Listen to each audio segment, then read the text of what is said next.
படத்து பேரு அழகா கேட்டேன். படத்து பேரு என்ன? என்னை அறிந்தால் யாரா டைரக்டர்? தலைனா யாரு எனக்கு தெரியல. தலை எங்கப்பா என்ன சீனு?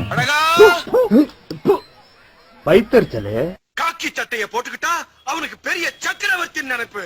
ரவுடி பொறுக்கி மாதிரி மூஞ்ச வச்சுக்கிட்டு காட்டு பண்ணி மாதிரி உடம்ப வச்சிட்டு இருக்க அவன் மட்டும் என் கையில கிடைச்சா அபில வச்சு நங்கு நங்கு நங்குன்னு இடிச்சு பச்சடி ஆக்கிடுவேன். இந்த மூஞ்சிலாம் ஹீரோ வச்சு படம் எடுத்தா படம் ஓடும், சத்தியமா ஓடாது. ஆனா ஒண்ணு, உங்க 2 பேர்த்தையும் இந்த படத்துக்கு கூட்டிட்டு போவேன்னு மட்டும் கனவு காணாதீங்க. ஏன்னா நீங்க எல்லாம் தண்டனை கைதியடா. இந்த படத்துக்கு போறதே தண்டனை தான்டா. உன்ற படத்தை பார்த்தாண்டா என் நாய் தர்மலிங்க ரத்த வாந்தி எடுத்து செத்து போச்சு. உங்க நாயும் செத்துருச்சா? என்ற தர்மலிங்க சாவுக்கு காரணமா இருந்த ஹீரோ நீ தானே? ஐயோ எஜமா, அது நான் இல்லையே. வேற யாரா? என்ற குருநாதர். அது எந்த குமாரா இருந்தாலும் பரவாயில்ல. என்ன மெடிக்கல் ஷாப்புக்கு ஓடிக்கிட்டே இருக்கணும். துரும்பிடிச்சு துப்பாக்கி எரிக்கா தொட்டா